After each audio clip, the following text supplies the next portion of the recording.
सत्य के साथ। धोखा देने का काम कांग्रेस पार्टी और विपक्षी दलों ने इंडी गठबंधन ने किया है, उसका उनको जवाब भी देना पड़ेगा। एक झूठ को फैलाकर, एक झूठ को स्थापित करके फिर एक बार सत्ता के अपने लिए रास्ते बना रहे हैं। 16-17 तारीख को उस बिल के विरोध में वोट कर परिसीमन का झोल उलझाकर आप इसको रोकना क्यों चाहते हैं? महिलाएं याद रखेंगी। मैं तैयार हूँ इसके लिए। हो सकता है आज हमारी देश की आबादी जिसको आसानी से, जो पार्लियामेंट से, जो लोकल बॉडीज से पार्लियामेंट तक का सफर आराम से पूरा कर सकती थी, आज उसकी जो रास्ता है उस पर रोड़े अटकाने का काम, रास्ते में अड़चन निकालने का काम कांग्रेस पार्टी ने किया है। इसका जो परिणाम है उसको भुगतना पड़ेगा, उत्तराखंड में भी भुगतना पड़ेगा और पूरे देश भर में महिलाओं का आक्रोश झेलना पड़ेगा कांग्रेस पार्टी। ये भी तो कहा है कि जनगणना के बाद ये चीज आप आगे कर सकते हो। देखिए, जिस प्रकार से कांग्रेस पार्टी लगातार 3 दशकों से ज्यादा से इसको केवल टालने का और भटकाने का काम कर रही है, उसको स्वरूप देने का काम, सचमुच में उसको अमली जामा पहनाने का काम आज मोदी जी कर रहे थे। लेकिन उसको भी इन्होंने 16-17 तारीख को उस बिल के विरोध में वोट कर और उसके बाद खुशियां मनाकर, उसके विरोध में जब वो गिर गया बिल, उसके बाद इतनी खुशी मनाई जैसे कि पता नहीं क्या जीत इन्होंने हासिल की है। ये काला दिवस मैं आपसे कहूँगी 16-17 अप्रैल को महिलाएं याद रखेंगी। महिलाओं के मैं कहूँगी कि उनको हमेशा इस दिन को काले दिवस के रूप में जरूर बनाएंगे। आज भी मैं अपनी राय वही रखता हूँ जो कल थी, और वो राय ये है कि भारतीय जनता पार्टी की केंद्र की सरकार, राज्य की सरकार और इनके पार्टी के जो यूनिट्स हैं, ये सिर्फ इस देश में गफलत फैलाकर, एक झूठ को फैलाकर, एक झूठ को स्थापित करके फिर एक बार सत्ता के अपने लिए रास्ते बना रहे हैं। प्रदेश की जनता, देश की जनता इनके मंसूबों को समझें। मैं उम्मीद करता हूं आज मातृशक्ति जागरूक है, शिक्षित है। सीधा मेरा ये कहना है कि अगर आप वाकई महिलाओं के हितैषी हैं, महिला आरक्षण लागू करना चाहते हैं, तो परिसीमन का झोल उलझाकर आप इसको रोकना क्यों चाहते हैं? आप ये कहिए कि परिसीमन जब होगा तब होगा। आज जो स्थिति है हम उसी पर 33% आरक्षण लागू करते हैं, उसको कर दीजिए, हमें कोई दिक्कत नहीं।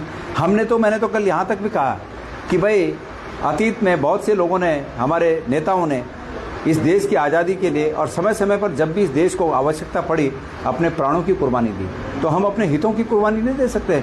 मैं तैयार हूँ इसके लिए। हो सकता है मैंने ये कहा कि हमारी सीट रिजर्व हो जाए, और उस स्थिति में जबकि मेरे परिवार से कोई महिला सदस्य नहीं है राजनीति में, तो ऐसे में हम तैयार हैं अपने हितों को कुर्बान करने के लिए। और ये भी कह देता हूँ, लोग ये ना समझें कि गणेश गोदियाल प्रदेश अध्यक्ष से तो कहीं दूसरी जगह लड़ जाएगा, तो ऐसा बिल्कुल नहीं, हम लड़ाने का काम करेंगे। 27 में तो मैं ये कह रहा हूँ कि जनता के बीच गलत तरह से झूठे शगुफे फैलाकर, जनता की भावनाओं से खेलकर जो सत्ता में आना चाहते हैं, मैं उम्मीद करता हूं कि जनता सच्चाई को समझेगी और इनके जो गलत मंसूबे हैं, बीजेपी के जो गलत मंसूबे हैं, वो परवान नहीं चढ़ेंगे। सत्ता में ये अभी जो सत्र होने जा रहा है कि कांग्रेस उसमें भाग लेगी?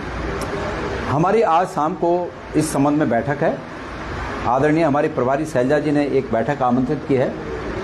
आजकल तकनीकी का ज़माना है, तो जूम के माध्यम से हमारे प्रदेश के सभी नेतागण और प्रभारी सह प्रभारीगण उस बैठक में हिस्सा लेंगे और निश्चित रूप में अपनी अपनी राय सब देंगे। जो निर्णय होगा वो आप लोग को बता दिया जाएगा। 27 में चुनाव होने जा रहा है, जो 2023 में जो वुमेन रिजर्वेशन बिल पास हुआ था, जिसमें कांग्रेस ने भी भागीदारी की थी, और बिल पास होने के बाद अब 27 में क्या आप उसी हिसाब से टिकट बंटवारा करेंगे या आप वेट करेंगे कि पहले बीजेपी लागू करे फिर हम देखते हैं? देखिए पार्टी बेस पे तो मैं समझता हूँ कि बीजेपी पीछे हटेगी। अगर बीजेपी को पार्टी बेस पे लागू करना होता अपनी पार्टी के अंदर, तो उनको इसी आधार पर रिजर्वेशन लागू करने में क्या दिक्कत होती?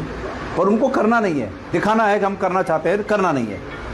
और जब अगर एक पार्टी करेगी और बाकी पार्टियां नहीं करेंगी, तो उसमें जीतने की संभावना पर विपरीत प्रभाव पड़ता है।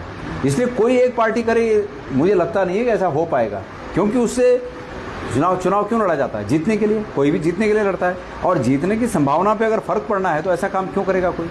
इसलिए कानून बनना चाहिए कि भाई सबके लिए आवश्यक है कि वो 33% महिला सीटें आरक्षित हैं, उन पर महिला कैंडिडेट दें।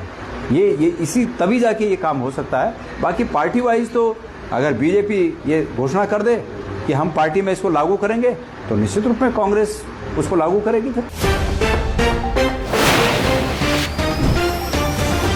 सत्य के साथ